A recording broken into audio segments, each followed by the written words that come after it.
Fucking Canadians. Hello and welcome. Fucking Canadians, dude. That should be it. That should be the title. Fucking Canadians. Nope. I'm not going to put a swear word in the title.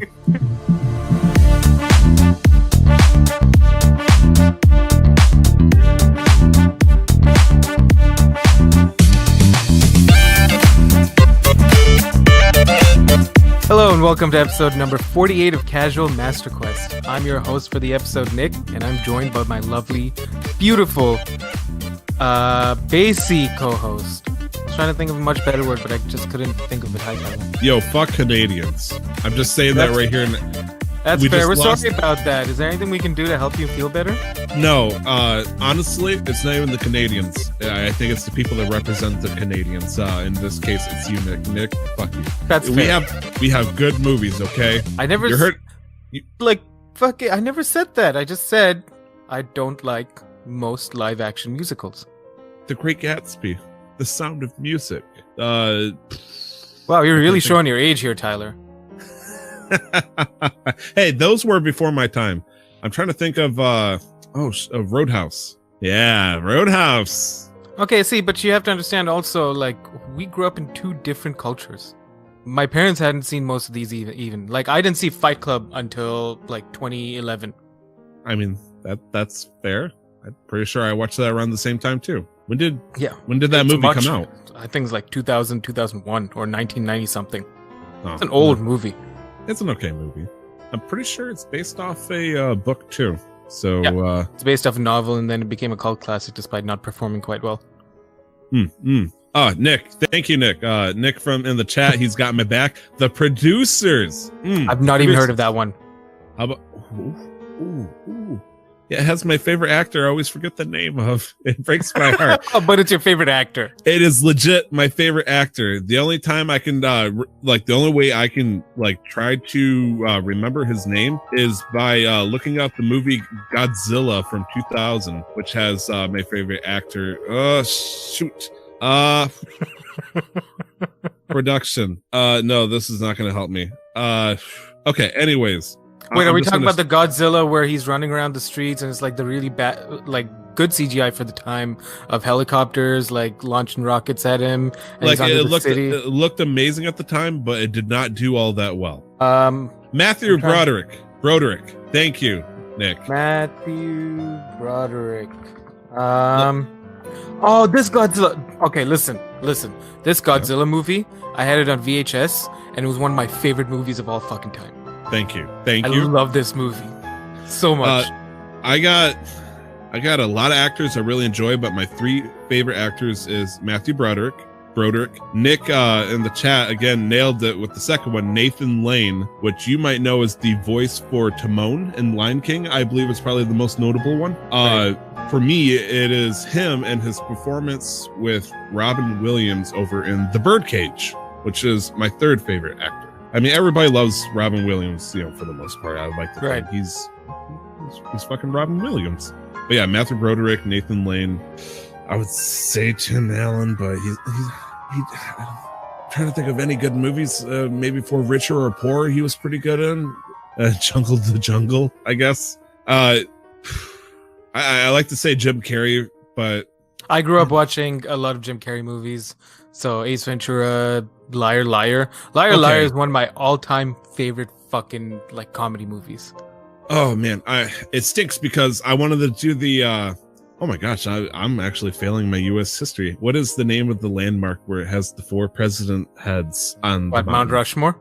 Mount Rushmore. That would be my 4 for Mount Rushmore. But all of a sudden I see Arnold Schwarzenegger looking at it going, what did I do to not get on that wall? And it's like, oh crap. Okay. Nick is defending Tim Allen like a motherfucker with the Santa Claus, and then his position in Toy Story is Woody, I believe. No, not Woody. That's Tom Hanks. What does he say in Toy Stories? I have no idea. No, Woody is Tom Hanks. Buzz Lightyear. Oh, Buzz Lightyear. He's Buzz Lightyear. Jesus Christ. I was like, I was thinking that was Goodman for some reason. Ah, shit, there's Goodman. I'm gonna name all my favorite actors. It's sad because so many wonderful actors. Every year I think John Goodman died, and I would get so upset. but then I realized he's still alive every fucking year. It's like, oh, thank goodness he lived. Who's John Goodman? That voice is the name's familiar. Who does he play in a movie that I know? Fred Flintstone, the original one. He's right. He's also the voice of the guy that in The Emperor's New Groove. Oh, he's that goes with the llama. also the voice of Wait, no, not the guy that goes. Yeah, okay. Roseanne, the voice of Sully in Monsters Inc. Exactly. Yes. Yeah. Mm-hmm.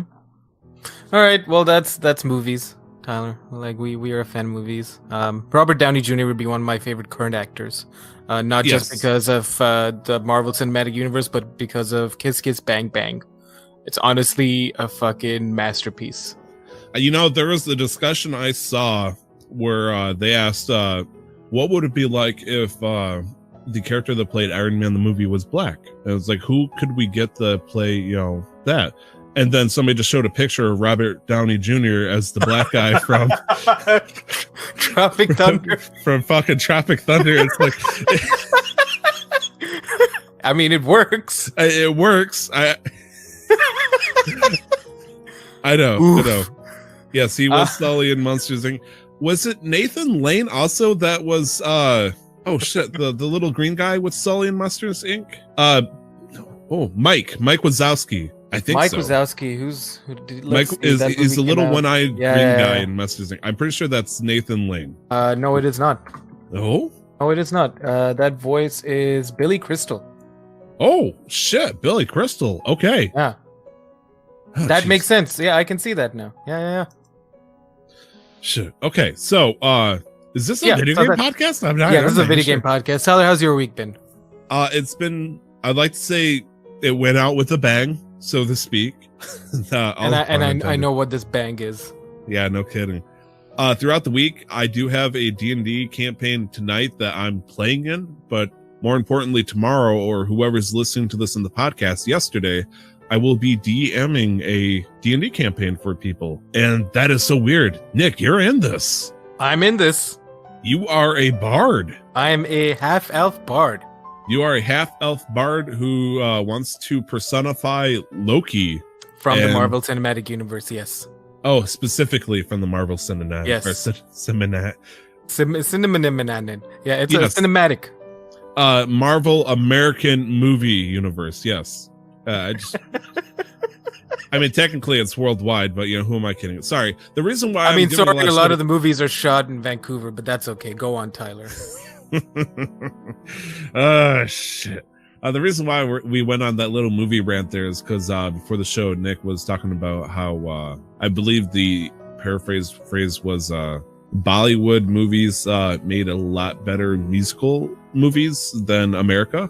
And the only other argument I will make for that point is purely because all of our movies are musicals, so there's bound to be a lot better quality. Ah, man. I just wish we had a company that was just known worldwide for making nothing but musical-based movies. I just can't. I feel like I could find it if I just look on Disney. I said live action specifically. Oh, well, I'm sorry, motherfucker. Guess what we got coming out? Lion King, baby, live action. I mean CG, but for details. I'm still gonna. It's a real lion that we taught to sing. Okay, listen. America. I will never argue against the validity of Disney's movies. I mean, I'll argue some of them, especially the sequels.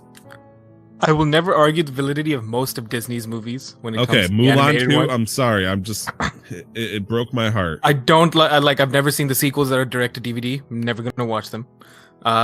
Direct to DVD. Oh my gosh, you're showing your fucking age. Direct to VHS. But yeah, no. Anyways, Tyler, the D&D campaign. Yes. Okay. Yeah. We got. I was aiming for 3, maybe 4 people to play this, but we have a lot of people now.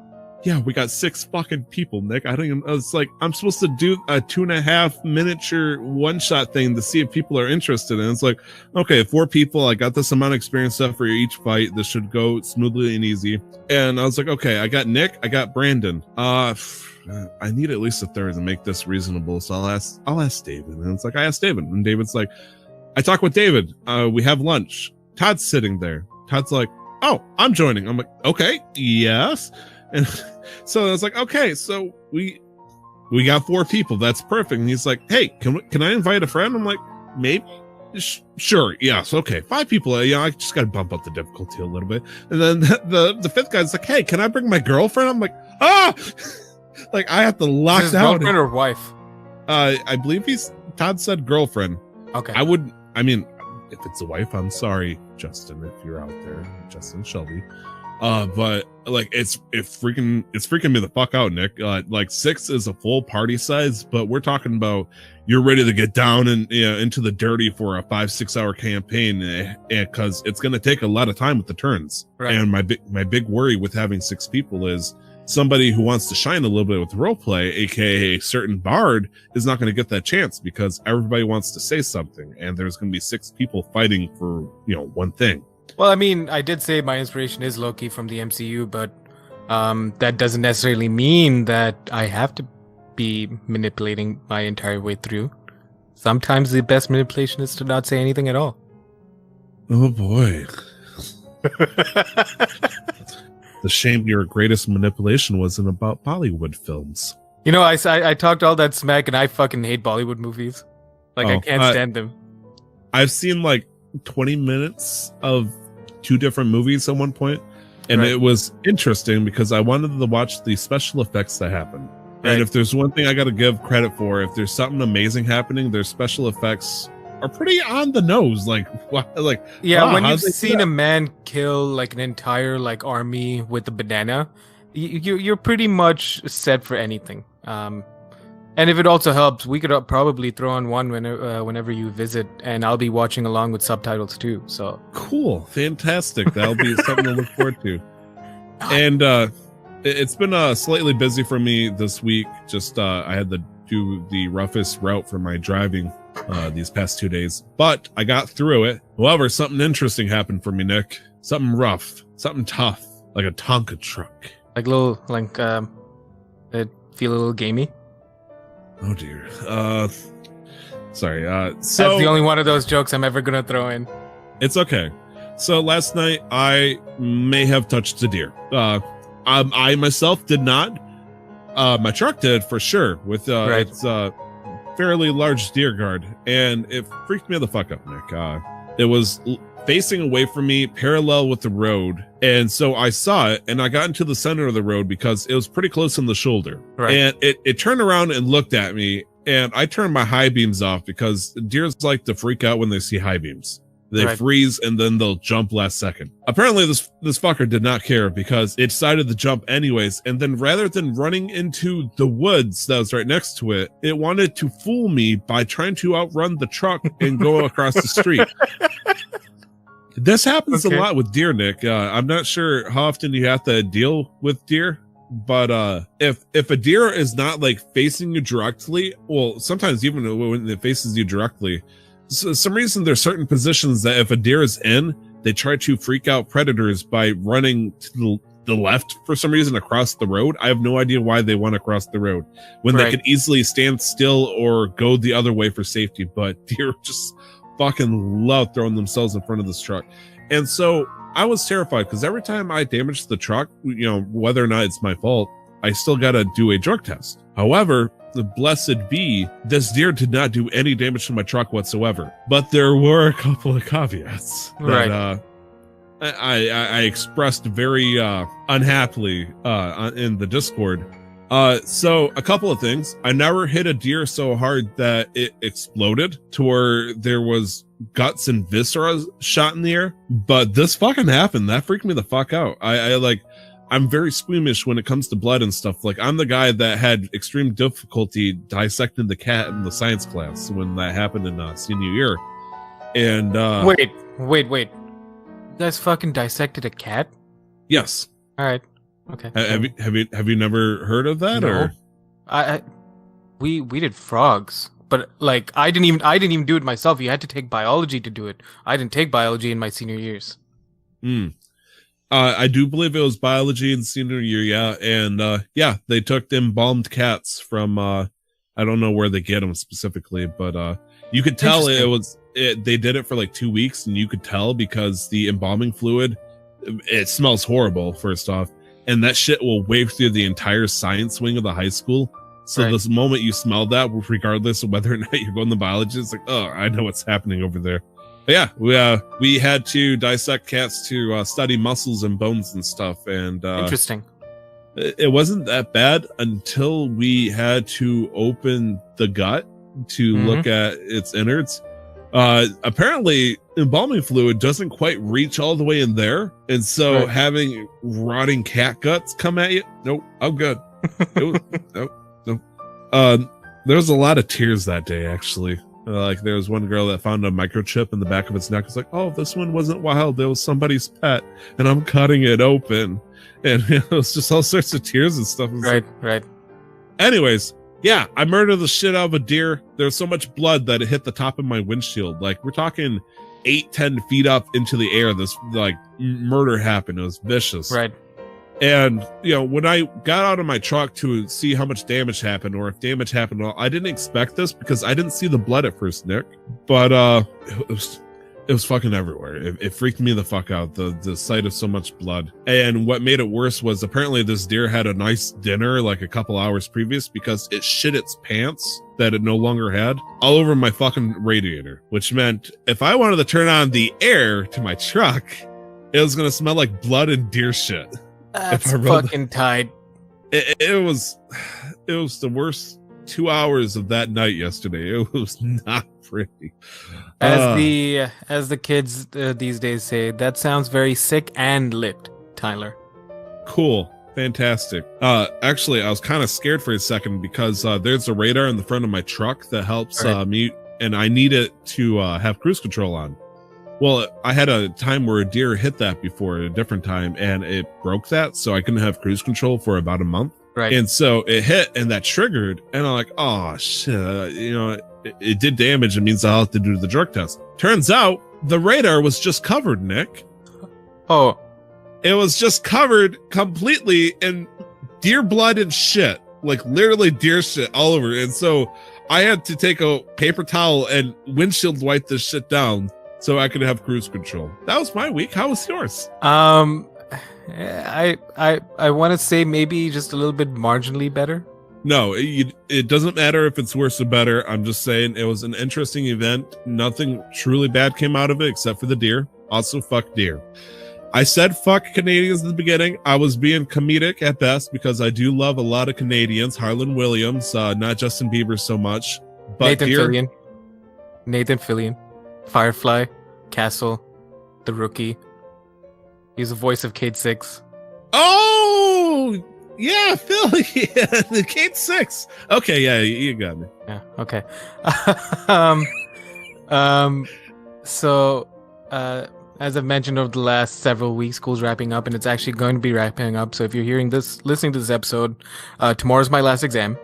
And so after that's done, a few days after, Tyler's going to be visiting, and it's going to be all fun times. It's going to be fantastic. But leading up to this, so before my first final, which was on the Sunday, so last Sunday, not the Sunday that just passed, last Sunday for people listening. So for you and me, Tyler, it'd be the previous Sunday, right? Yeah. Okay. I believe you. Yeah.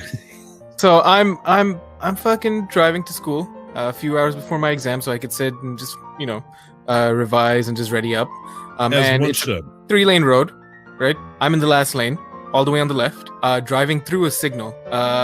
There's a lady at the intersection on the right, taking a right at the signal, going into my direction, all right? So if you're driving through a signal, there's somebody taking a right to go into your direction, going down the same way. Okay. She takes a right across 3 lanes right into me. It's a little Prius. She takes the widest fucking right I've ever seen in my life.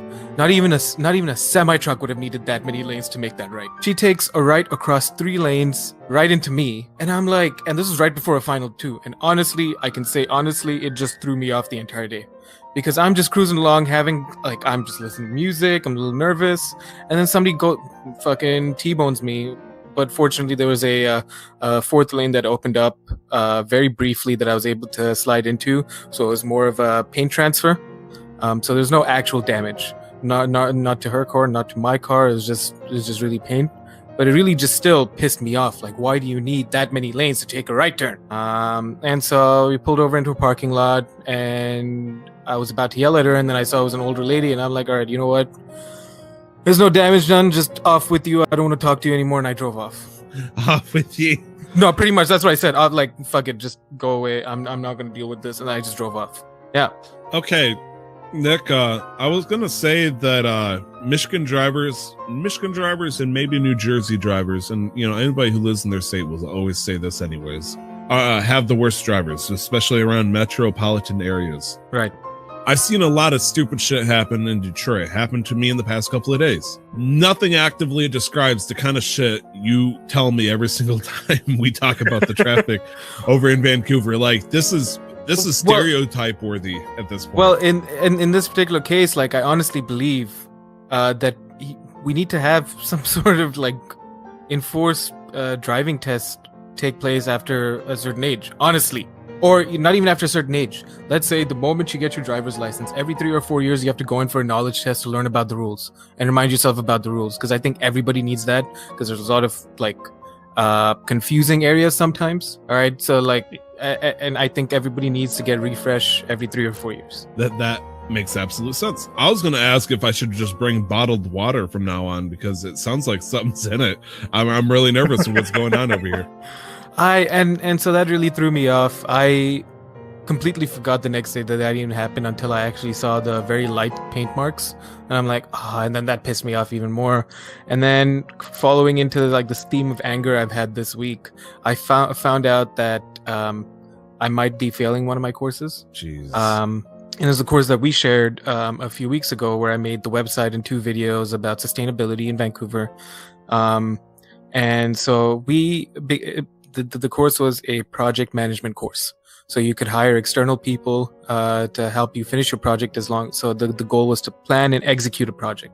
You didn't actually need to do the project, like actually make the project work. You just had to plan and execute. Yeah.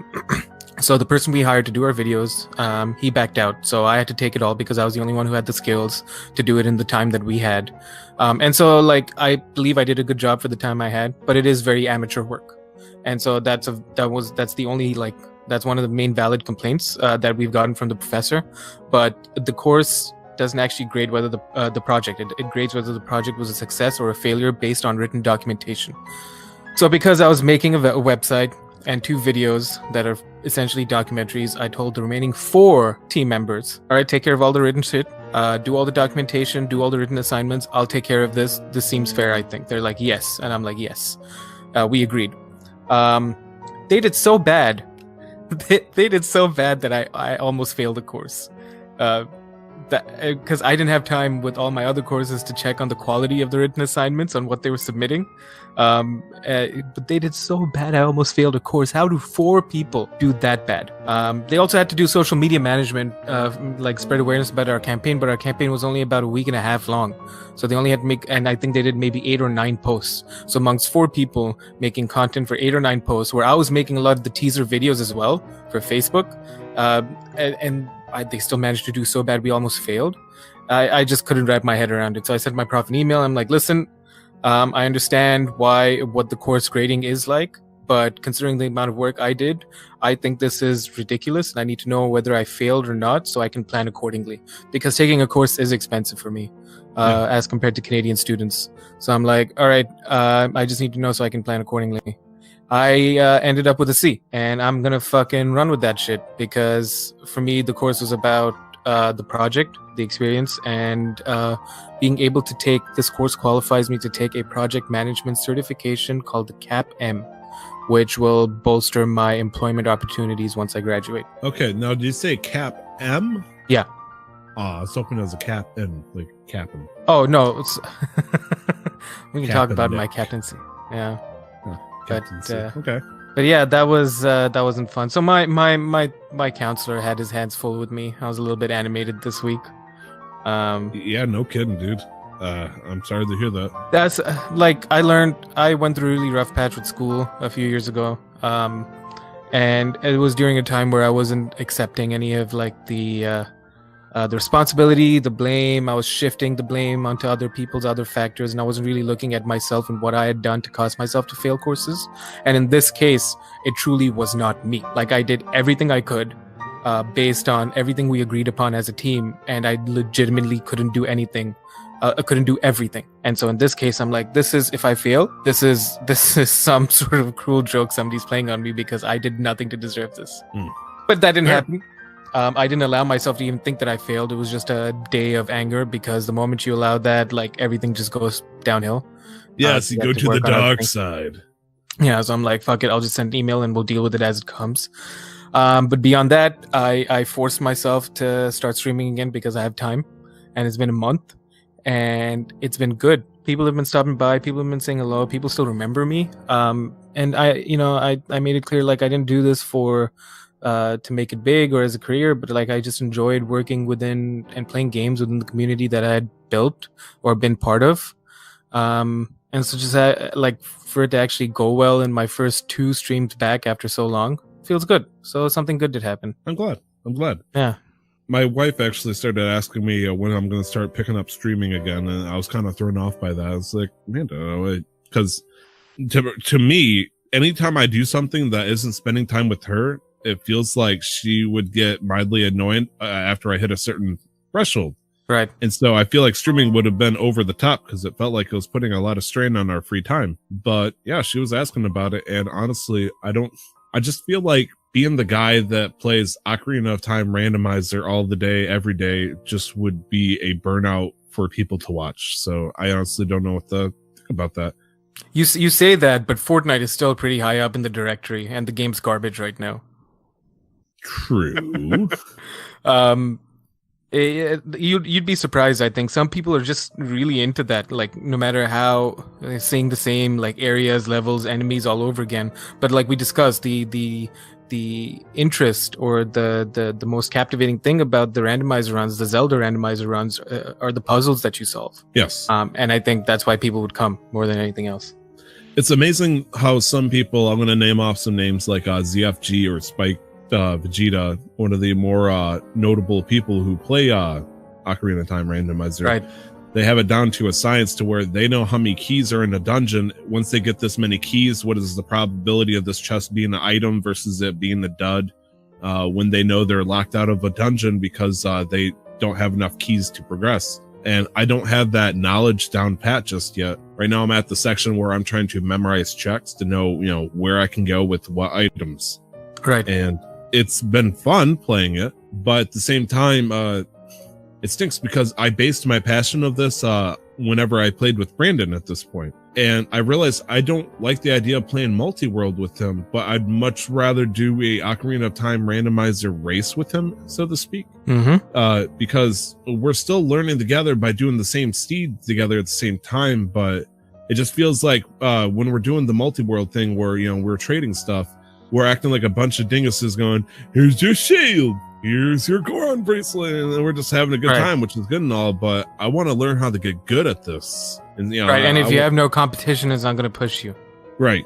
Because the only competition in multi-world, it's called BK mode. Apparently, people call it Burger King mode, where if you don't have any checks to do because your partner hasn't done the right check for you to progress, you just sit there and go to the Burger King, which is still an okay food source in America. I understand you don't like it. But yeah, shit. If I do it in a randomizer, if I'm in Burger King mode, it means I've got to forfeit because I fucked up somewhere.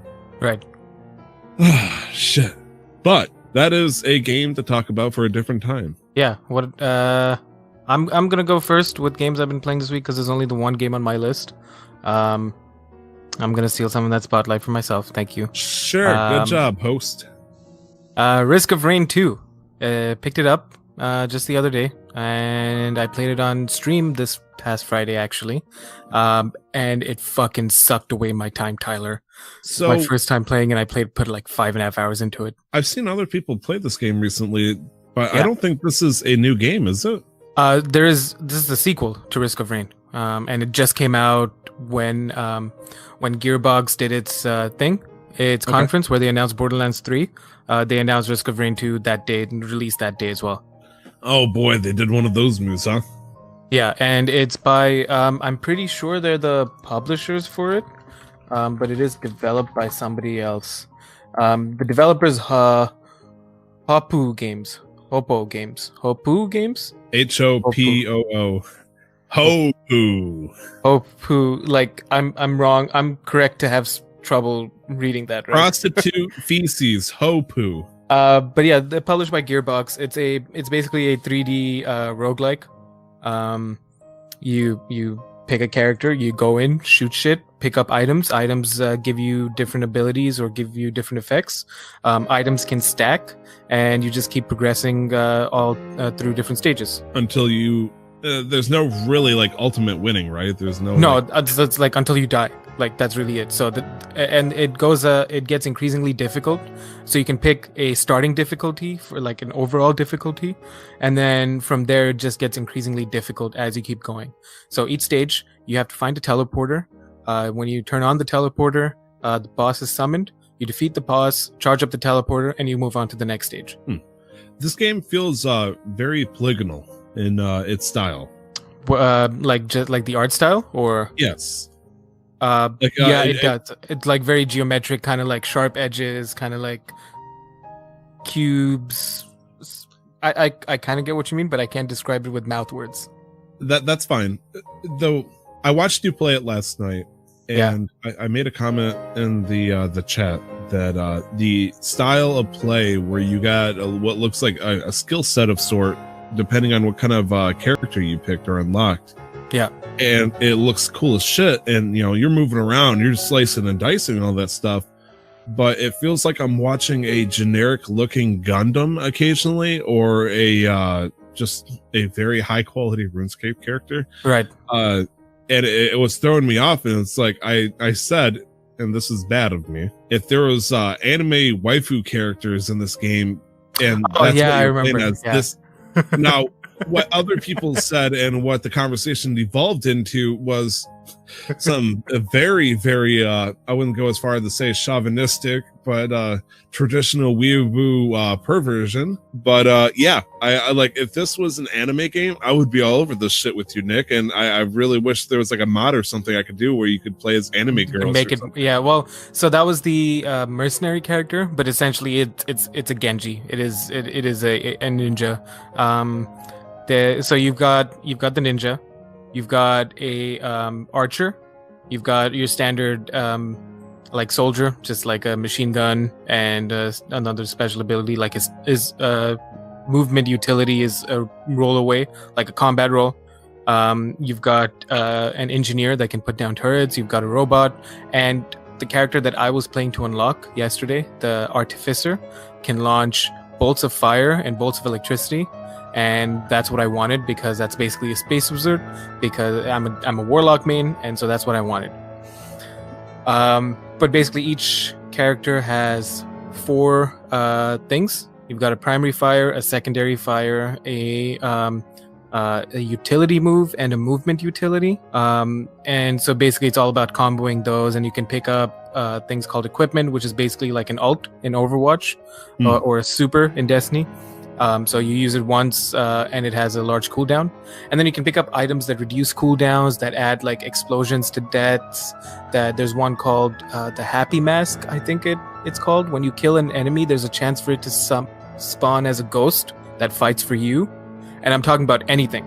So you can kill a boss, and there's a chance for the boss to spawn as a ghost that fights for you. Nice. That'd be crazy. Yeah, and all of these items, I think most of these items stack. Which means that some of them increase the chances of that event happening, what that item does, or the damage it outputs. So there's one called the War Banner. Every time you level up, so when you start a run, you start at level 1, and then you level up as you go, and that just gives you more health. So every time you level up, you drop a War Banner that buffs you, I think, in movement speed, attack speed, and so on. Now, when you pick up a stack of that War Banner, like another one, and you have a stack of 2, the size of that radius of that effect increases. And it can get to the point, and I've seen this with my teammate, where it'll cover the entire map. So you're just perpetually like buffed. Yes. And the one really cool thing that I learned yesterday while playing, is anytime you pick up an item, there's a visual representation on your character that you have that item. So it's kind of like you kill an enemy and you pick up a thing from your enemy as a memento and you can see it. So that's kind of so like there's one called the soldier syringes that buffs your attack speed, and you'll see on your right thigh a bunch of syringes sticking out of your thigh. Oh, jeez. Yeah, there's a couple of masks that your character will actually put on, and so I thought that was a really cool addition. Now, how much did it cost for this game? I happened to get the game for free. A friend of mine had a code that he was able to pass on to me, but I'm pretty sure it's like $15, $14. So it's not very expensive. It is an early access, but quite polished. So they're slowly adding more, going to be adding more characters to select from, and modifiers for all the different runs. And there's 3 difficulties. There's normal, medium, hard. The hard difficulty, I can't. That's not what they're called. Like the hard is called Monsoon. I can't remember what the first 2 are called. Okay, fair enough. Yeah, but that is Risk of Rain 2. I honestly like. It's just like it can get really chill because once you pick up like a ridiculous amount of stacks of one thing, doing a lot of damage is very easy. But if you don't pick up, like we went on an entire run where we didn't find any healing items. So just killing things was difficult because despite putting out the damage, we couldn't take any damage. Wow. Okay. Yeah. Jeez. Yeah. And my friend that I played with, Dose, he got 3 stacks of an item that halves your health but doubles your damage.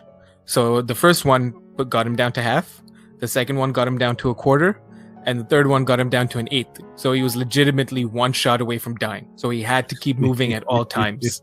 But he was melting everything that he touched. Wow. That is that's a quadruple edged sword at that point. Jeez. Yeah. So that's the fun of the game. It can get very monotonous. It can get very repetitive.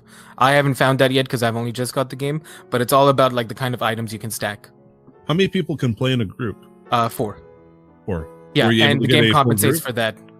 Yeah, we played with the full group for a little bit, and one friend dropped off, and then another friend dropped off, and even with 2, it was still fun. And the game compensates for that, where it throws in more items. So as you kill enemies, you get gold. You use gold to open up chests or to open up little terminals that give you items. And so the game does compensate for that. With more players, it puts in more chests, it puts in more enemies, so you can get more gold. It is theoretically possible for you to stay in one area and farm all the gold. But when you move on to the next area, you lose all your gold. Oh. So so there are some, like there's one equipment, which is an ult, where it takes up all the gold you have and uses that as ammo.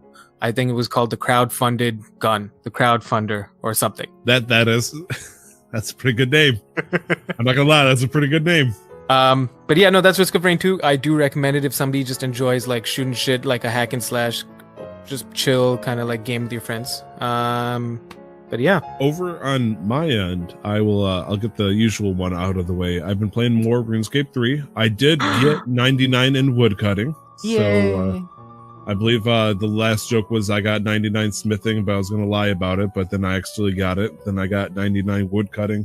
Next one I'm actually working on 2 right now, which will hopefully lead to my downfall, which is athletics, or agility rather, and mining. Mining was a personal favorite when I was a little wee lad back in 2003 or whatever. Right. So we will see if I still enjoy it. Beyond that, though, I got hacked. I got my RuneScape account hacked. Oh right, yeah, you told me about that. How did that happen? Do you know? I'm a fucking idiot, Nick, because I'm a fucking idiot. So, long story short, I was getting ready to go to the bed, close my fluttery little eyes. I was like, I'll put something on stream to fall asleep to. I was like, let's put on something from RuneScape. So I go to the RuneScape thing, and I see this 1,500 viewer channel about a double XP happening right now. And it's like, what? But I didn't even hear any announcements. I know I'm new to the, back in the thing. And so I clicked on it, and it was a read broadcast somebody had put up of a previous one, where they're talking and stuff. And they're like, click link now to, authorize use or something, something a little bit more persuasive than the shit I just said to help remain my dignity. And it was also late at night. And it was also 7 o'clock in the morning. I was very tired. You're super delusional. And so they had the exact replica of the login screen, and then they're like, just to verify and make sure it's you, can you give us your in-game bank pin. I'm like, that's weird. Why would they? Okay, fine, whatever. I fucking handed them the keys, Nick. The keys to the car, signed the title, I left it in the seat. And all of a sudden I get DOSed. I get DDoSed. And I'm like, what the what the fuck? Oh shit. This is a double XP weekend coming up. I've been bamboozled. And so Nick, I rushed.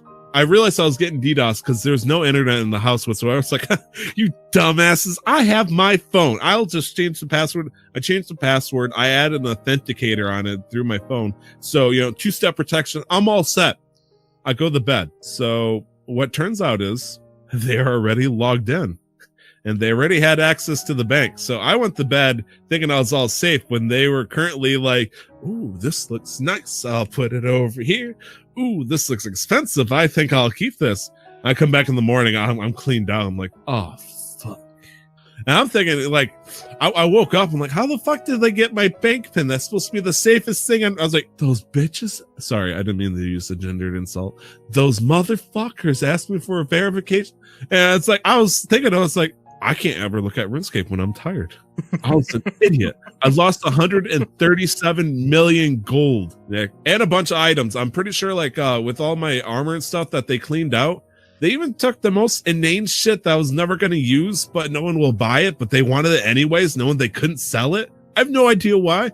I think it came out to like 400 million, and they just left me dust. And I'm like, okay, well, I mean, good thing this skill doesn't cost money. I love mining. And then I did it like they call it a treasure hunter thing, where if you get like daily keys, you can try your gambling and stuff for free shit. I triggered a top level jackpot bonus. I do it and it gives me 200 million gold just out of the fucking blue. And I'm like, okay, sure, fine. Yeah. It's like, wow, I'm back in the game. Let's do this. At least that's something. Yeah. Yeah. Like, I'm able to recover within reason, like 200 million. That is like, I know this doesn't mean anything to you, tier 90 armor and weapon for me, which is like, that's the most I could ever ask for. It means if I wanted to make money by killing bosses, I have enough money to afford that. So I got that, right. And I got plenty of money to buy stuff I need for skilling and whatnot. And so, sorry, honey, unless you're the one that, try to get me to quit RuneScape again. I'm, imagining my wife saying, like, she's hacking, like, damn, he thinks he did it. It wasn't for that pesky jackpot. Like, I thought... he thought he got DDoS. I just unplugged the router. Damn it.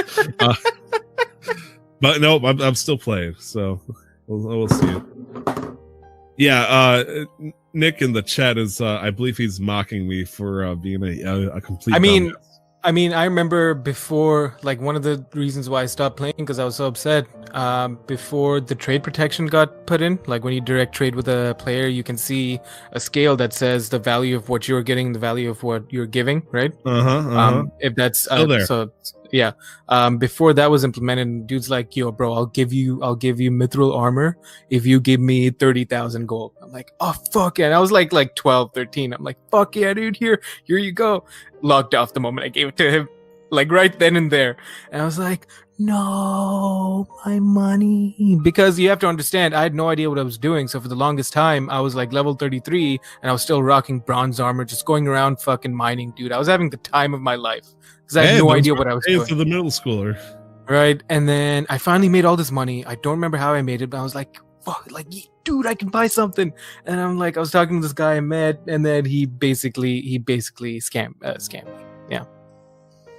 Good times, man. Good times. Yeah. I didn't mean to go that far into RuneScape 3. But, I mean, it was upsetting. It ruined my day. For sure. Yeah. Yeah.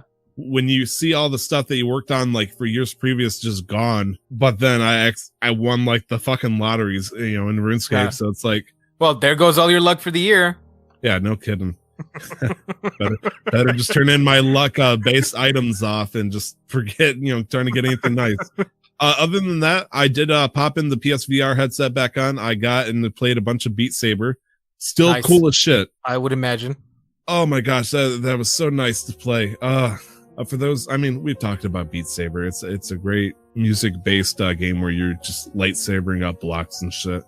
And I tried to get good. There was a couple of points where it just started randomly giving me ice blocks. So you had the duck under, and I had my brother-in-law watching, and I'm sitting there like pop lock and dropping at this point. And it's like, okay, I'm fat. You got to give me a little mercy here. And so I tried another game called I Expect You to Die at the recommendation of Brandon, where you play it as this knockoff 007 secret agent person where you're trying to solve puzzles. I only was able to beat the first puzzle. The second one, I was still like sweaty as shit from Beat Saber, where like the first one, you're trying to steal a criminal mastermind's car in the back of a cargo jet plane that is currently flying. And, you're searching around, you're trying to start the car, and then you got to dodge a fucking laser, and it drops a fucking bomb, which you got to find the sheet in like the back seat of the car, the side of the door or something like that, figure out how to disable this bomb. And it's just such like corny different ways of trying to defend yourself and get through this puzzle and figure out what the fuck is going on. And it's kind of like Master of Disguise situations where you just don't, or Austin Powers level shit. It's like, okay, yeah, sure, let's do it like this. And it was fun. I got to give it more of a shot. Lastly, the last game I played this week and I beat was Ocarina of Time 3D. I managed to beat it on the 3DS, and it was a long time coming because I've really wanted to get that game a long time ago when I first got the 3DS, but I didn't really ever go for it. And I finally bought it earlier this year, but then I didn't beat it because I'm like, I've been playing randomizers all fucking month. Why do I want to play the vanilla? But then I was like, no, screw it. I had fun. It was a good time actually appreciating how where all the shit is supposed to be is where it's at. And then it was like, hey, do you want to do Master Quest? And I'm like, nope, bye. And that was my week of gaming, Nick. Yay. I do have one more game that's actually sitting in front of me, but I wasn't able to start it. Oh, yeah? What are we talking about? It's a game that people have been talking about. It's been very highly appraised. It's called Katana Zero. All right, yeah, you mentioned this last night. I've seen about maybe 30 to 45 minutes of gameplay. It sold me on it almost immediately, and I want to play it so fucking bad, Nick. This game of the idea of being able to use your death as an advantage to understand shit, as well as to dying and time travel, essentially. It's such a weird concept, the way they did it. It's so it's Devolver Digital, of course. Like, okay, hell yes, a publisher at least, but like I trust anything from Devolver Digital despite not playing a lot of their games because they just seem like a game company that wants to have fun, honestly. Yes, it is a fantastic game, and I want to play it, man. I think as soon as we're done with the podcast, I'm going to pop this son of a bitch open. Like, just the way it's handled, the graphics, the quality, the motion, the dialogue especially is so nice. The idea of seeing blood and guts flying everywhere and guys dropping shit and fuck bombs everywhere on a Switch, it's so beautiful. Yeah, I'm looking at some of these graphics, and this is honestly a very pretty game. But yeah, anyways, Nick, I think that's pretty much it for the games that we've been playing this week. Yeah, so from a new game, imagine me actually trying new games and consistently playing new games. I think I'm doing good. I have to branch out. I mean, you do. I mean, Risk Arena is great, but you're going to burn out soon, friend. And Katana Zero, it's waiting for you. I'm just saying. We'll see what happens. All right. I'm just saying. So for the modular segment this week, Tyler, I'm not going to say anything about that. Are you sure? I'm not Yamcha, but I am saying. So this comes from Tyler. It's we're talking about the 7-Eleven in the US has been making a big advertisement jump for Detective Pikachu. Death Saving Bros is an actual play Dungeons & Dragons podcast that'll make you feel like you're at the table with friends as our adventurers bumble their way around. I jump over the railing and tackle Figus. See, Figus, I do remember you. And who the fuck is that? I need your help. With what? The tips. I need the tips, Frosted Figo. To be frosted. New episodes are released every Tuesday on your podcasting app of choice, so join us in the realm of Ralvaria for an epic quest you won't forget. Everybody is to hear the magic that is going to be created right now.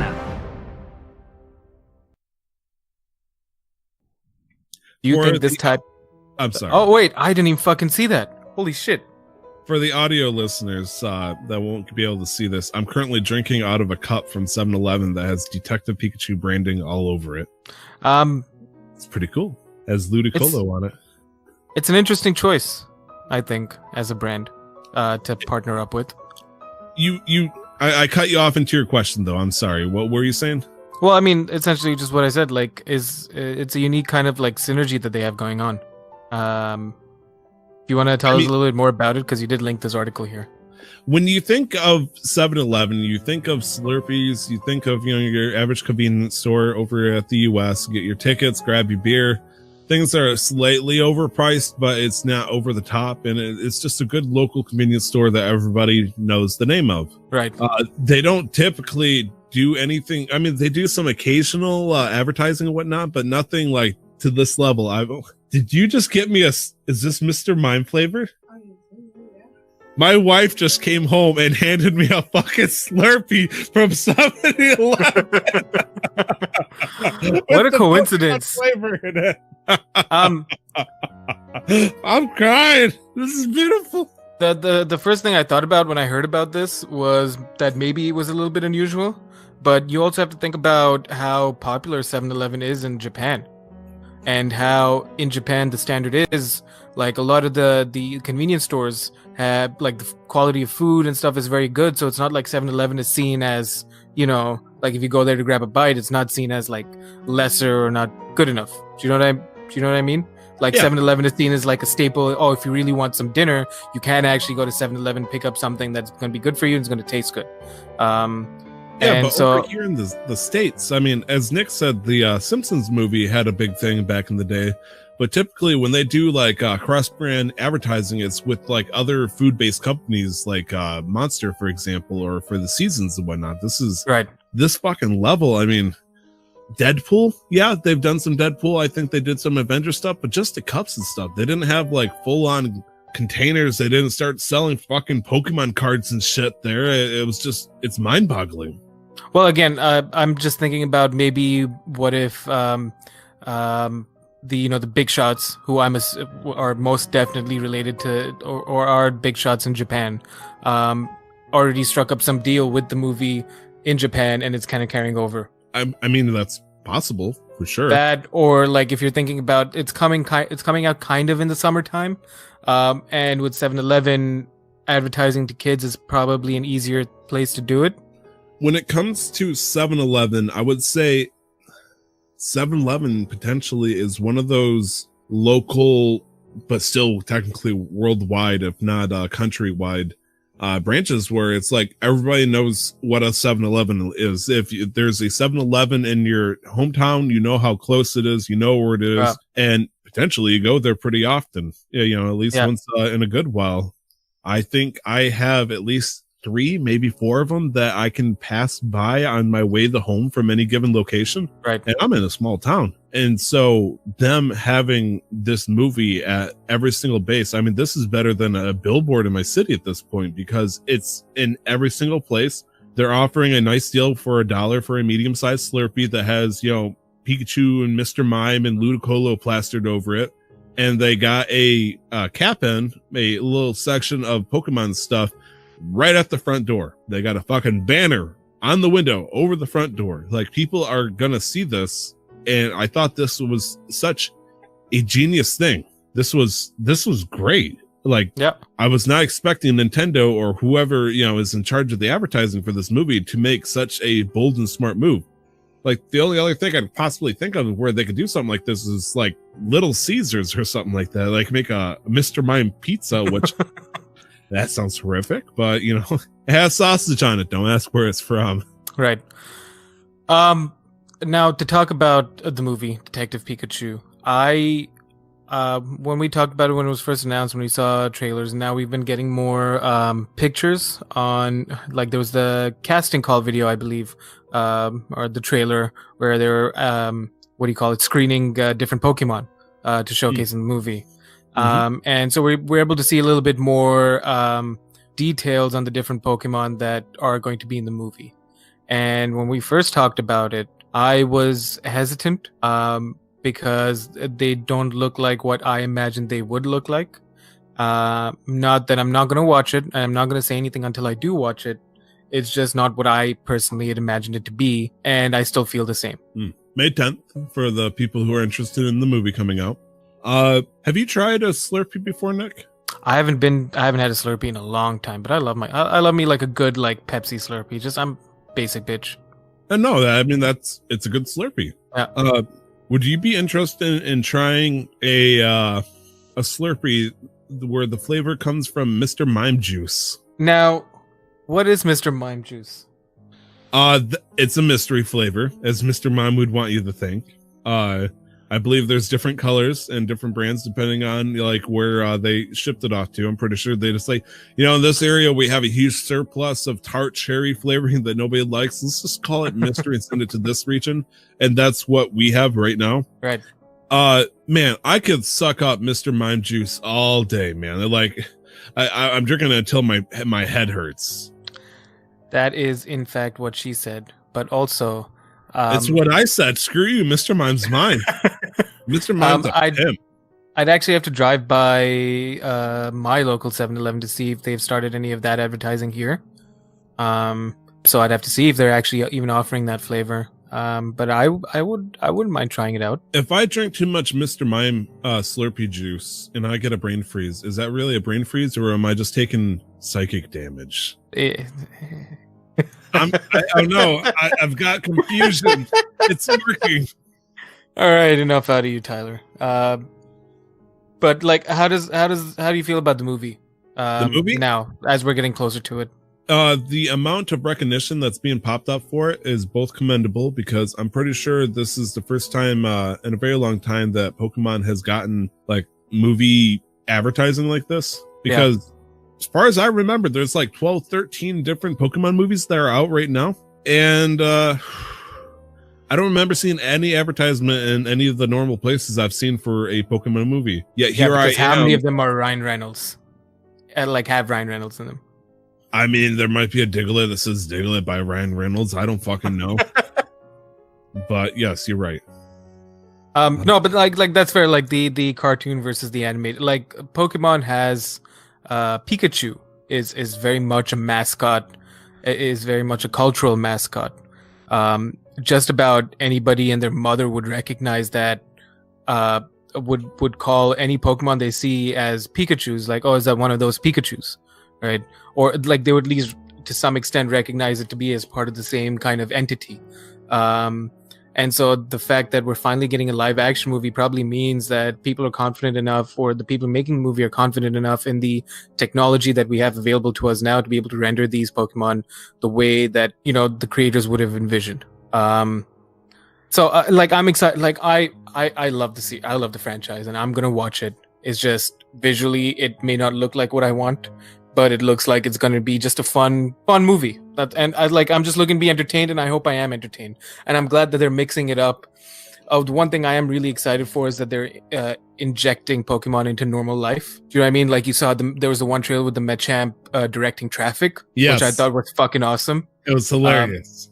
That's the kind of shit I always envisioned. Like, all right, they talk about, in the games they talk about how Pokemon and humans coexist and stuff, and I'm like, you don't actually see that a lot in the games. You'll see that sometimes with like Machamp Moving Company, like coming and helping you move your boxes, and Growlithe's, tagging along with Officer Jenny's. But like, I was always curious in like a big metropolitan city, where did Pokemon kind of fit in? And the city. Was that from X and Y? X and Y. Oh yeah, with the Go-Goats and all the other ones. Yeah, that was pretty cool too. But like, I know I'm just making shit up essentially, but yes, you're absolutely right. To see like true real life application of this magnitude. Yeah, and you see that also in some of the movies, but to see it like this, integrated into like CGI into IRL, I feel like gives it a more of a proof of concept kind of foundation. Like, okay, yeah, sure, I can see how this works. All right, question. In this real life application, let's say we're in this movie like universe, do you think it would be illegal to battle in the streets? Yes. I think you would actually need to have like a trainer license to be able to battle or take part in official regulated competitions. I think there might be underground competitions. Or maybe like within a certain like radius. You know what I mean? Like it wouldn't be illegal to own Pokemon, or or to have Pokemon, but like to actually officially battle. Ownership, Nick. Are we about to turn this into a? Listen, this is a debate that PETA has been having for a long time, and I'm not about to bark up that tree because that's going to be another whole other episode. You bet your ass PETA's going to be blockading every IMAX theater on May 10th. They will not be okay with this. Fuck PETA. Anyways, Nick, yeah. Are you a gambling man? Yes, a little bit. Not a very good gambling man. Would you like to play a game with me? Sure. So, one of the last things I bought from 7-Eleven in regards to the Pokemon thing was they have special Detective Pikachu card booster packs. It's 2 booster packs. One is your standard one, which came from Sun and Moon, so it's your usual thing. Show it for you. It's just your regular Sun and Moon pack. And then you have a miniature Detective Pikachu card pack, which I have no idea what that is. And then a Detective Pikachu flip coin, which I thought was pretty that's cute. nice. That's really cute. I mean, I wish I had actual Pikachu on it. It has the ears. So right here, right now, I'd like to open this up and see what they give us. And it will decide if this is going to be a success or not. That is how I'm going to predict the future of this movie. Now, Nick, should I open the Detective Pikachu pack first or last? First.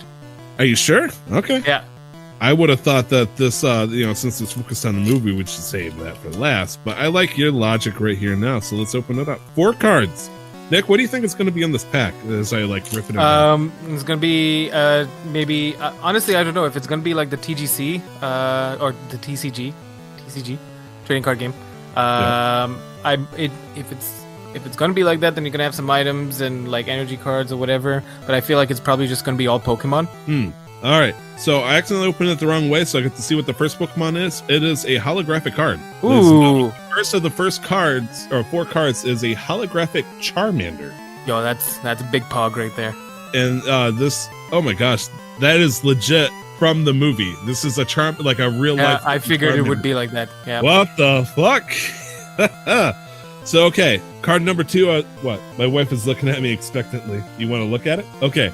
And number 2 is, I'm going to look away. I'm going to hand her the Charmander. And number 2 is a Lickitung. Also from the movie. It looks very realistic. It's also holographic. So they really didn't hold back on that kind of stuff. Nice. Man, I wonder if this could be used in competitive play. Now, number 3 and number 4 is Psyduck. Oh no. Psyduck's been fucking horrifying in the movie. He looks so fucking sad hiding under there. This one is also holographic. It's interesting to see how these Pokemon look in the cards. It's actually making me regret this purchase. And the last one, I'm presuming also a holographic, is Detective fucking Pikachu. I got Detective Pikachu as a Pokemon card. Let's see. It has 2 attacks. One is Scout, 1 electric energy. The Pokemon or your opponent reveals their hand, which makes sense. And it has surprise attack for 3 normal or any energy for 80 damage. Flip a coin. This attack does nothing. That is a heavy hit right there. It also makes sense. It would make more sense if it was Danny DeVito because sometimes he just can't quite land a hit. But Randall, that's fine too. So wow. So I wonder if the cards are set or if it truly is like a random booster pack.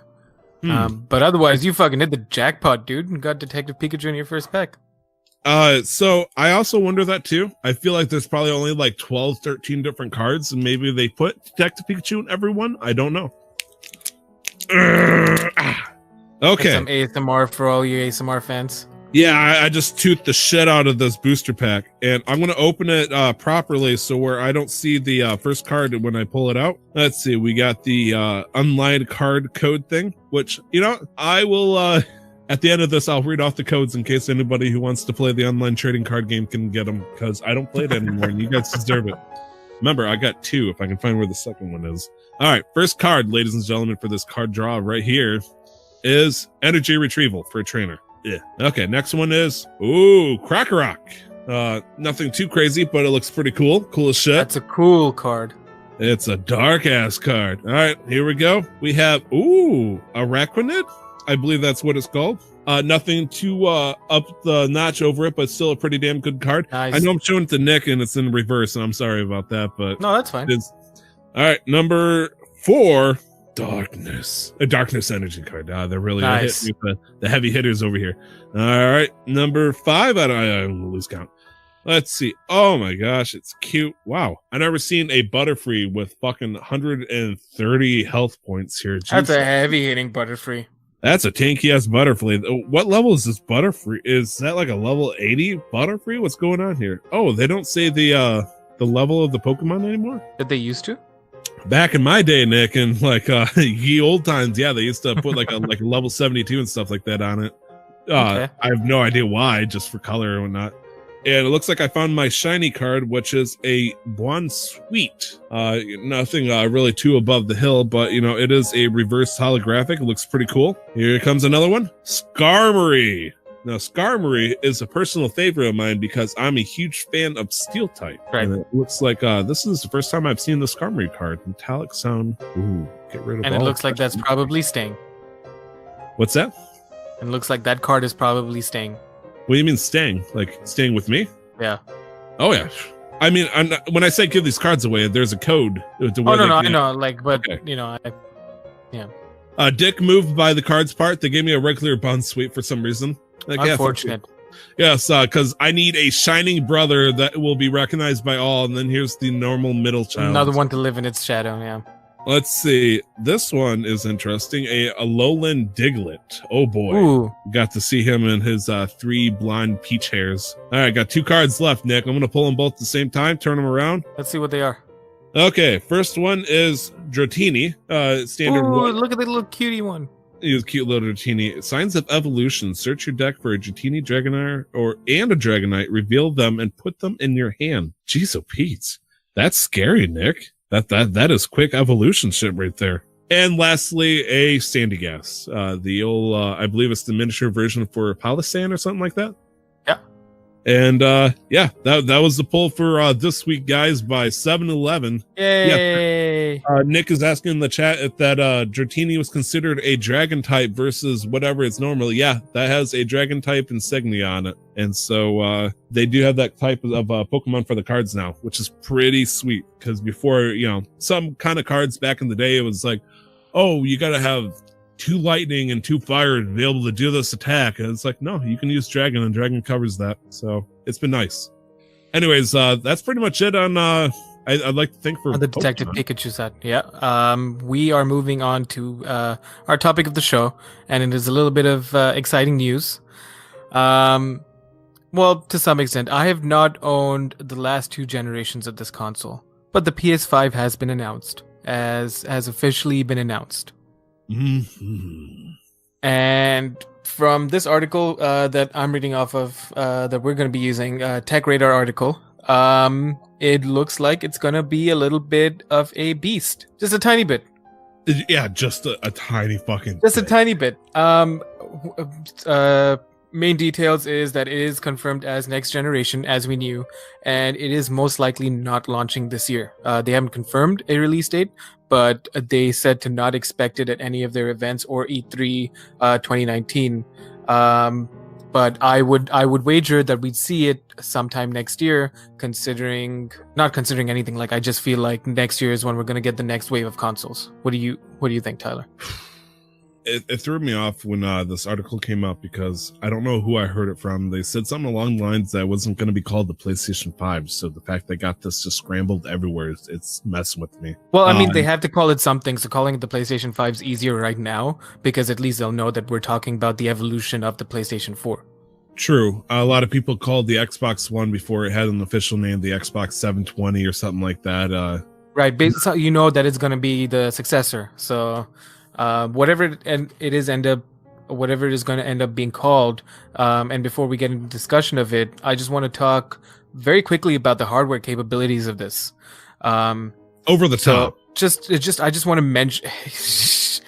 So the PS5 is going to have an 8-core AMD chipset based on like current generation Ryzen architecture, a Radeon Navi GPU, like family GPU. The system's going to be built for SSD storage system, 3D audio, backwards compatibility with PS4 games, and PSVR hardware as well. 8K TV support, which I think is overkill and we don't need, but whoever wants that. The combination. So AMD, the issue with AMD has always been, until they put out their new hardware last year and the year before, is that they had very good. They were the best bang for your buck, but if you weren't careful, they would literally burn a hole through your PC because they just overheat. Their power consumption was that high. But they've been fantastic lately, and so the fact that I feel like Sony's probably set up a deal with AMD, and this would allow them to keep it at continue to keep it at an affordable price. Sony, with their their PlayStation consoles, have been well known to make sure that their consoles have an 8-core set, starting with the PlayStation 3. To be fair, though, the PS3 specifically, I think only 6 of the 8 cores were used. 7th was left unused for whatever reason, and the 8th one was used for operating system uses.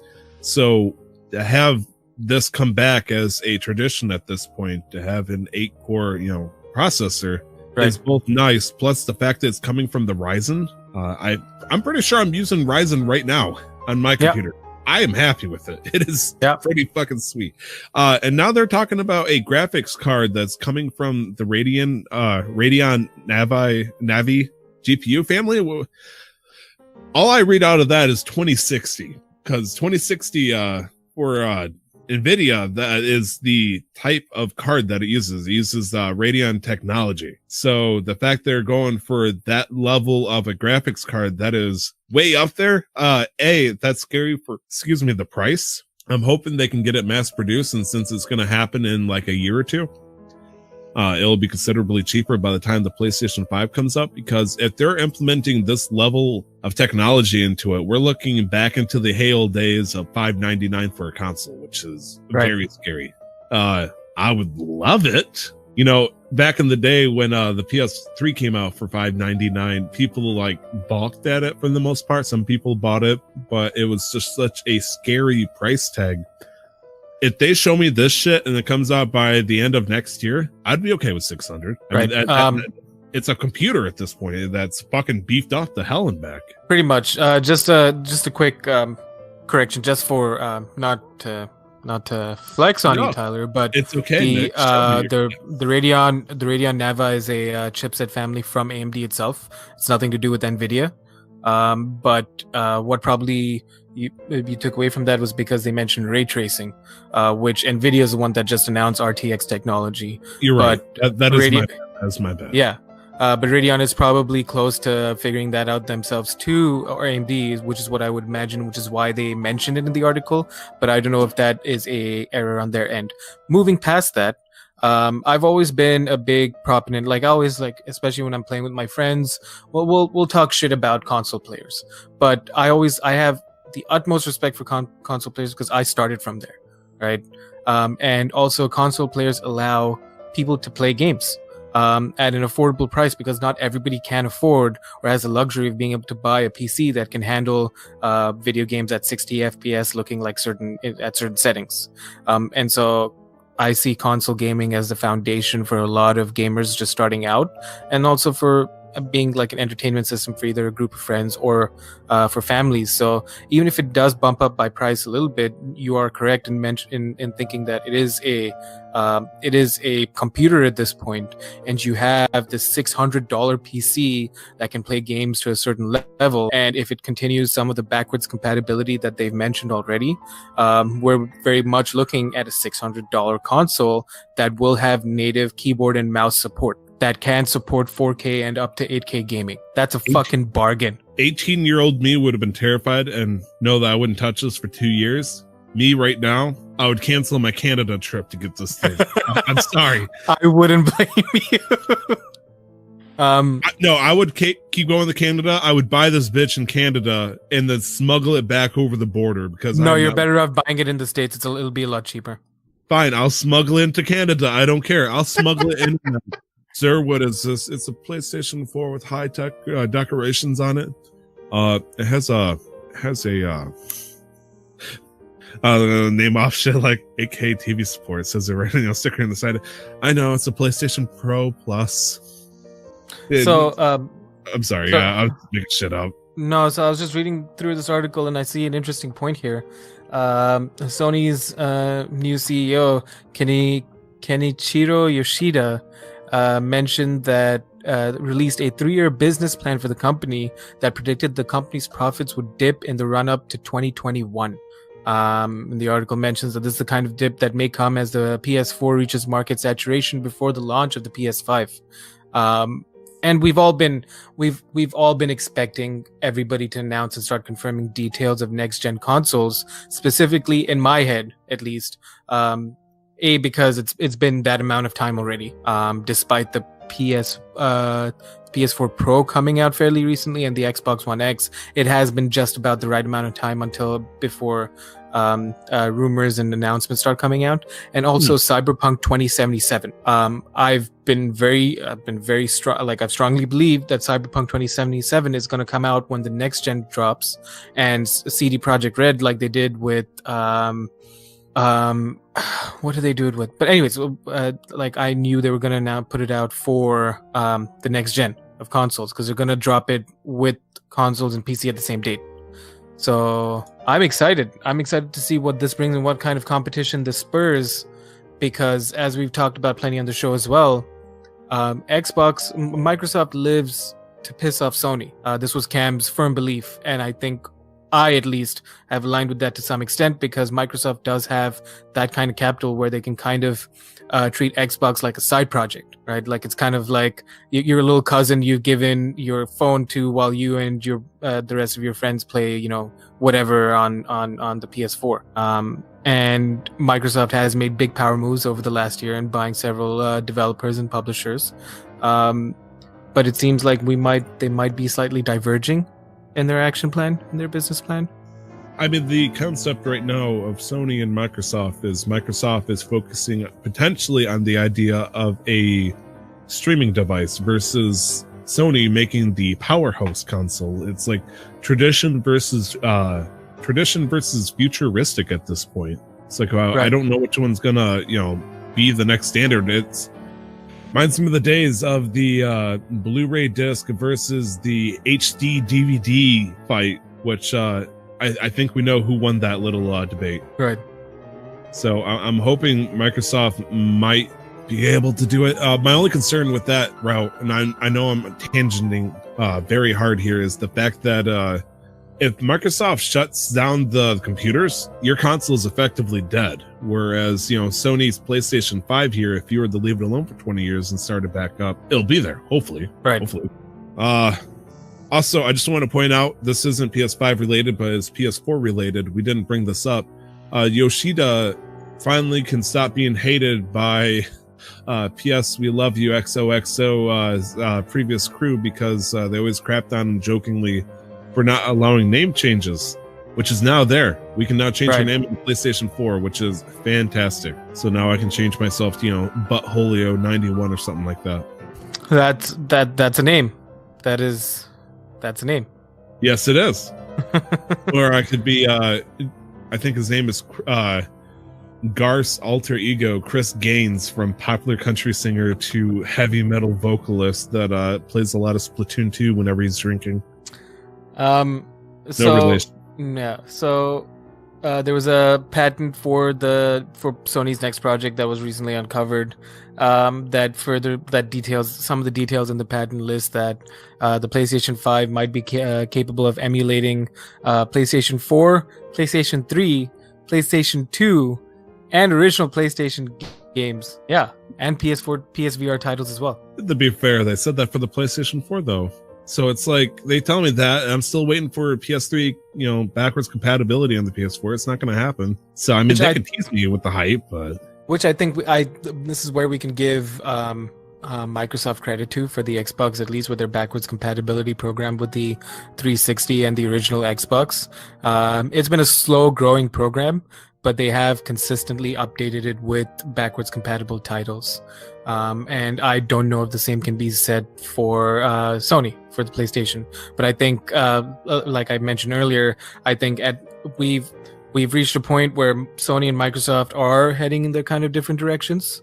And I think Microsoft is trying to create more of a homegrown kind of family experience, right? The fact that they're still putting effort into their backward compatibility program to bring you old school games, I think is kind of like a testament to that. And Sony is very much focused on delivering you the ultimate gaming, not like a true gaming experience. Right.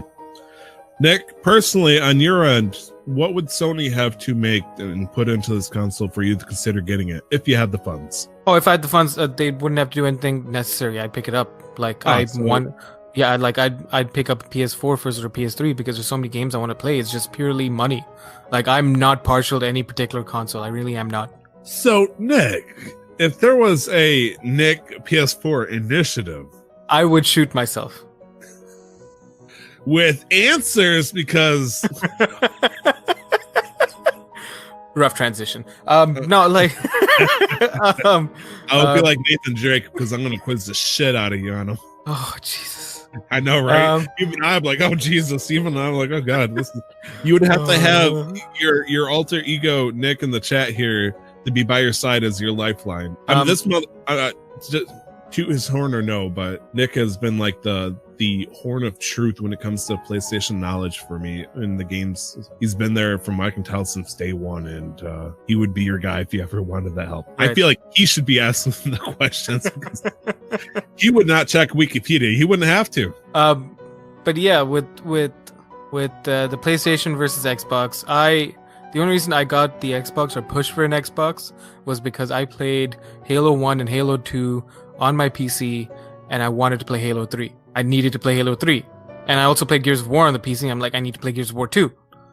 So I got an Xbox. That's purely it. Ironically, it's the same reason why I got the Xbox over the PS3 originally. And then I think we said it 6 months later, I traded it in for the PS3.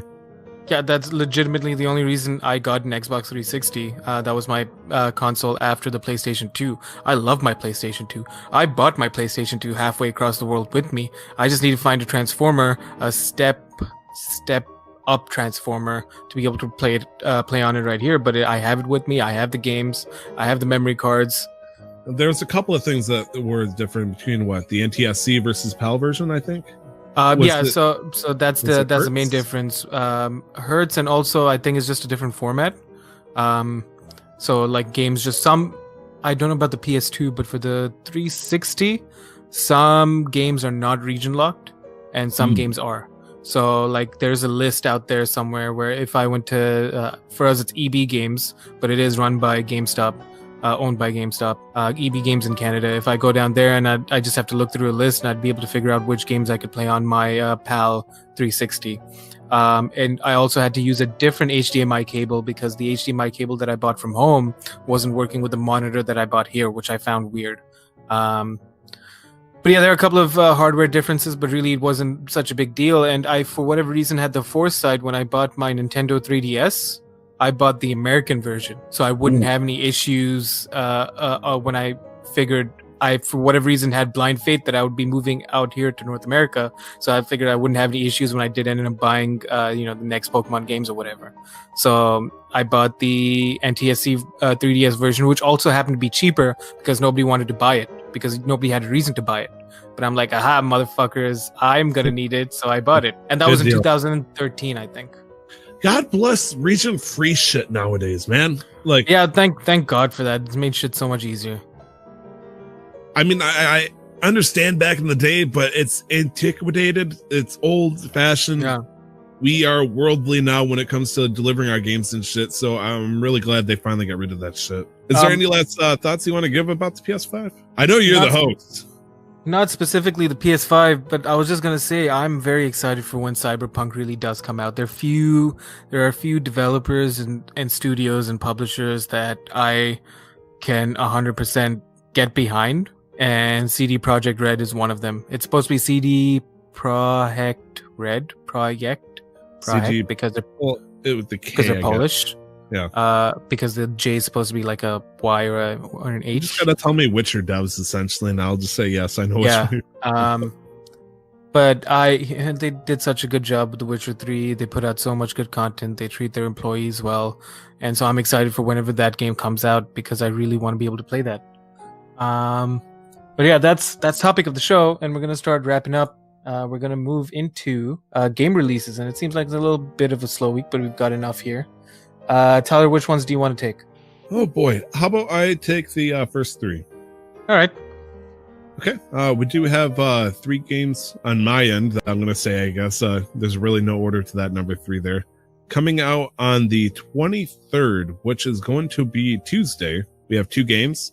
First one is Dragon's Dogma, Dark Arisen, coming out for the Switch, which is a bit of an oddball, but it, shows Switch is capable of those kind of games. More importantly, though, at least in my head, sorry for the Dragon, the Double D fans here, Mortal Kombat 11 is coming out this Tuesday.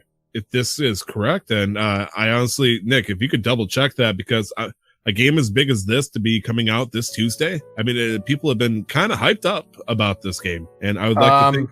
Yeah, this is correct. I believe a lot of people have already received their limited editions. With like the box really? and the statues and stuff. I believe so. I've been seeing pictures on social media over the last few days.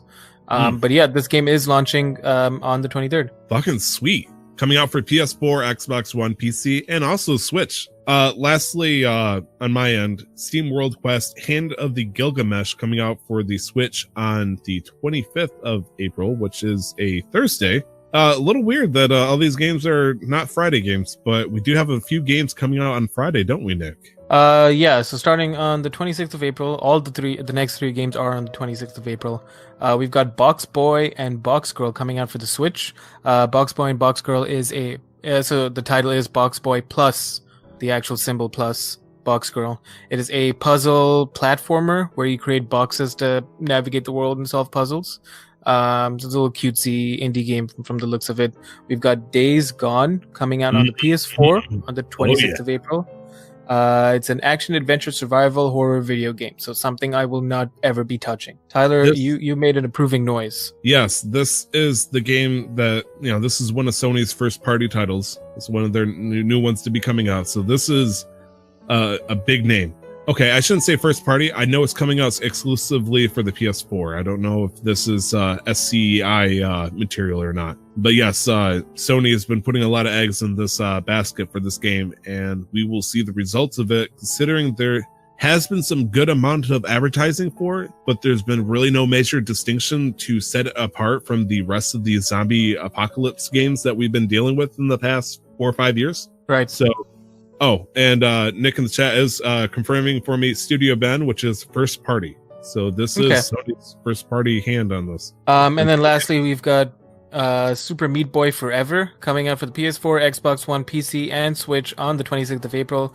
This is indeed a full-fledged sequel to Super Meat Boy. It was started as a mobile-only version of Super Meat Boy, but it turned into a full-fledged sequel. So that comes out on the 26th for just about every platform. Good deal. Good deal. Yeah. And then this day in gaming for the 22nd of April. We've got a few interesting games here, and these all seem more, except for one of them, which I will talk about heavily. Not heavily, but these all seem like more your kind of games, Tyler. So do you want to start us off with the first one? Sure. Coming out 3 years ago on the Wii U. Happy birthday, 3rd birthday to Star Fox Zero. The game that was supposed to set the Star Fox world on fire, but everybody was upset because the campaign lasted 5 hours. That's disappointing. For any game, I think any game having a campaign that short is disappointing. It was heavily focused on a single player mode versus multiplayer also. So the fact that it ended that short and then that was it, it kind of upset people for a $60 game that they've been waiting for a long time. Let's see. Next, we've got Portal and Portal 2 Combo Pack. The launch on Steam 2011. And Portal 2 was just introduced in Japan. So happy 8th birthday to the... Fuck, it was 8 years ago. Jeez. I mean, that was to Japan. I think it was even older than that when it came to us. I don't remember when Portal first came out. I think Portal with Orange Box, which was 2005, 2006 days. I don't know if it debuted on the orange box or if it was before that even. 2007. 2007? Okay, that makes sense. Yeah. Released in a bundle package called the Orange Box. Yep. Oh wow, remember when Valve actually made games? Tyler, do you want to tell us about this next game on the list? Sure. For those who remember that Drakengard is a game series, they started off and made a sequel of sorts called Nier. Many people know a Nier Automata, which came out a couple of years ago for the PlayStation 4, but let us not forget the original Nier, which came out in Japan this day 9 years ago. Came out for PS3 and 360. 2010. I feel like, for whatever reason, I feel like the 360 and the PS3 were a lot newer, but they're not. PS4 came out in 2012 here, I believe. Yeah. It just 7 years old, dude. Yeah. Anyways, then we've got Guild Wars that came out on PC in 2009. The first one. The first one. I don't think I've ever played this. Guild Wars? Yeah. No, I've not played it.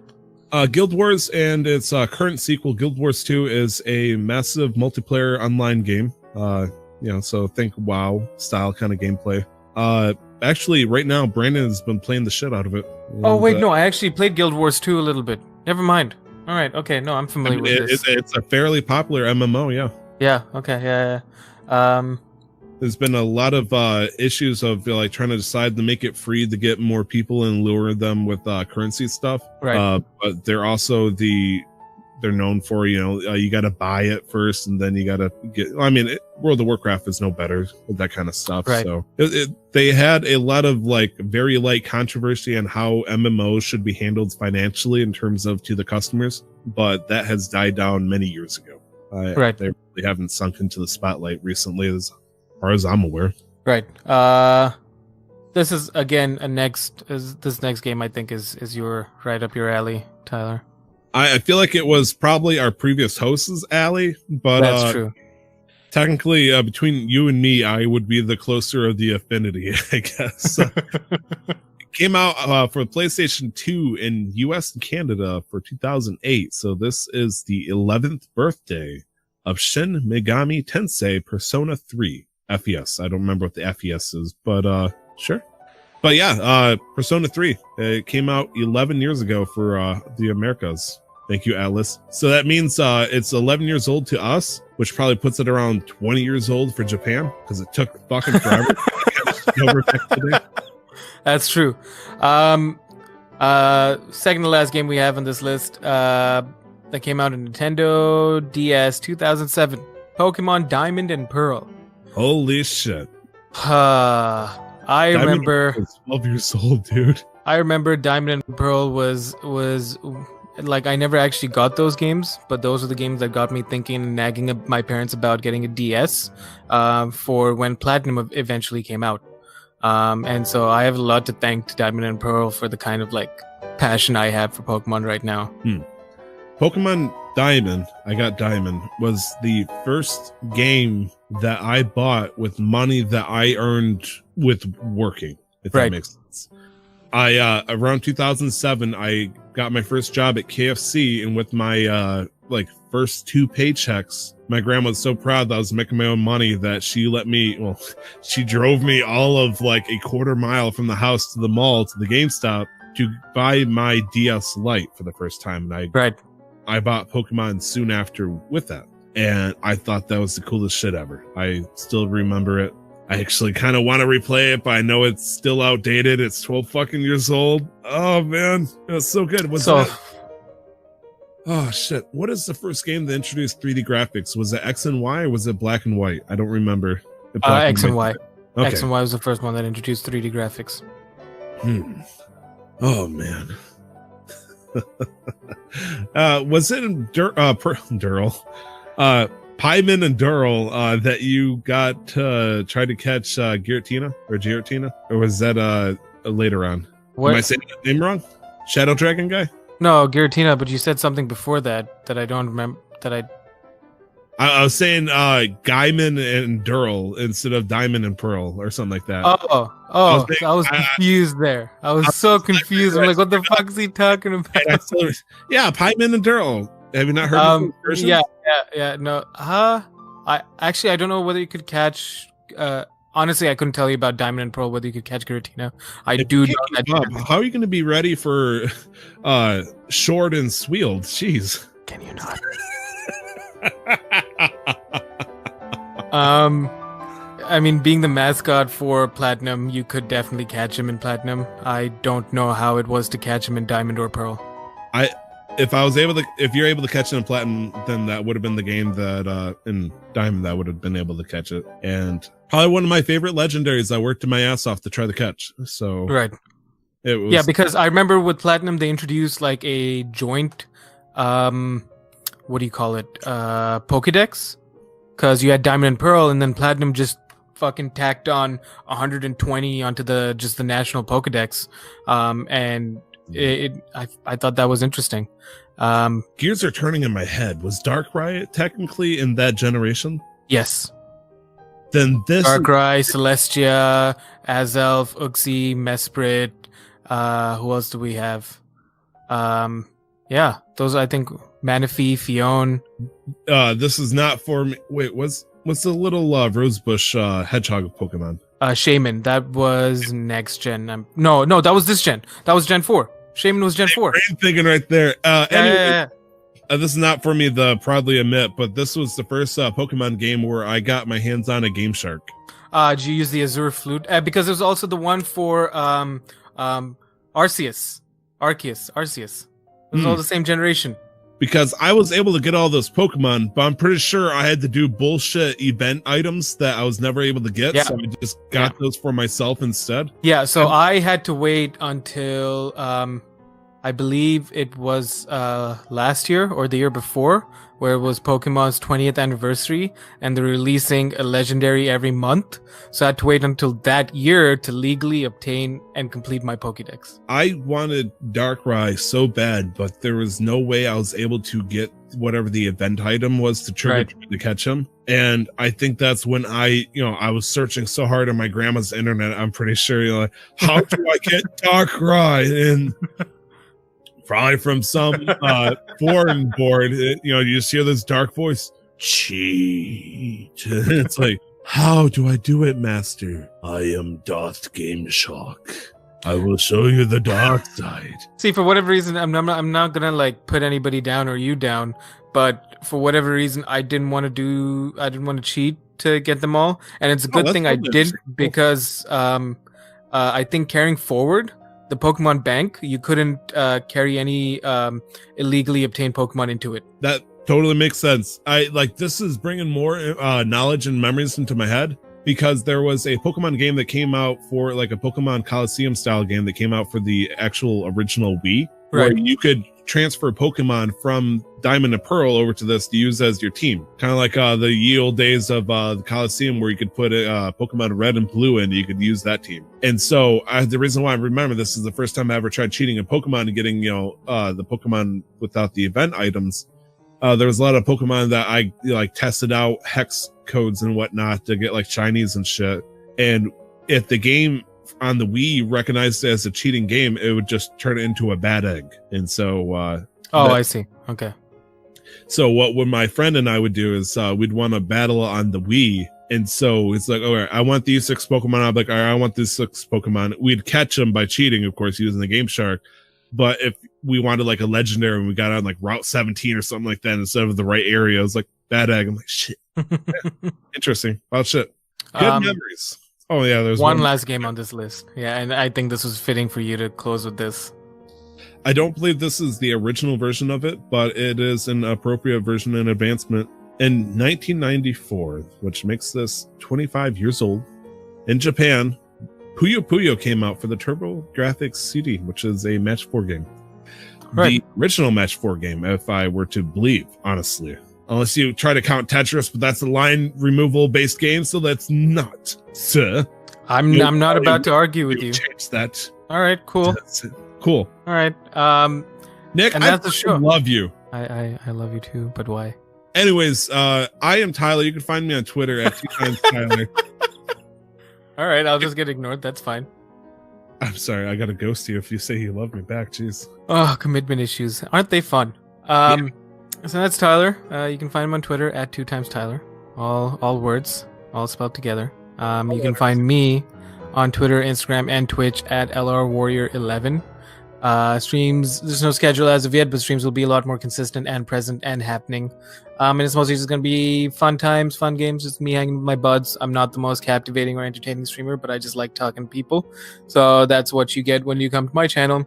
Otherwise, you can find the show, Casual Master Quest, several different ways. You can find us through email. Email us at casualmasterquest@gmail.com. Send in your comments, questions, or concerns. You want to yell at me, you want to yell at Tyler, or fight me for my hot takes on American media. You can find us on Twitter at MasterQuestPod, or you can find us on Facebook and Instagram at Casual Master Quest. Just put that into the search bar and we'll pop right up.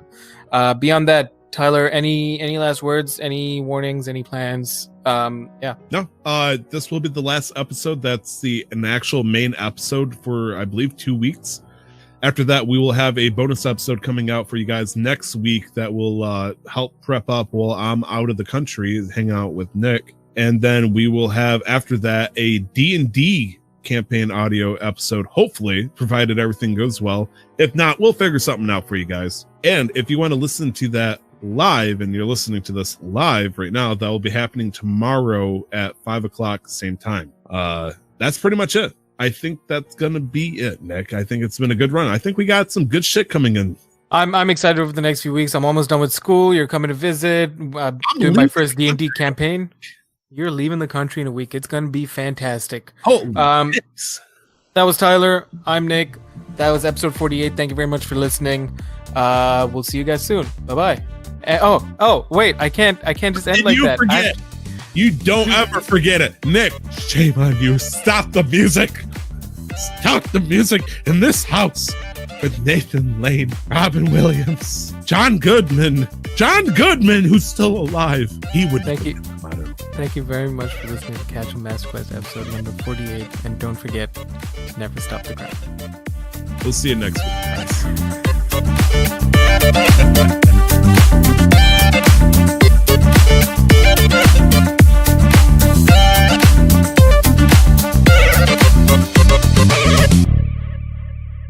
The intro to the podcast, titled Casual Master Quest, was paid for and produced by the wonderful talent Revelries Music. You can find more of their work at soundcloud.com/Revelries Music, or just click on the link in the show descriptions. The background music is the album Top 50 Best Classical Piano Music by Brilliant Classics. You can find out more about Creative Commons at www.creativecommons.org/license/by/4.0.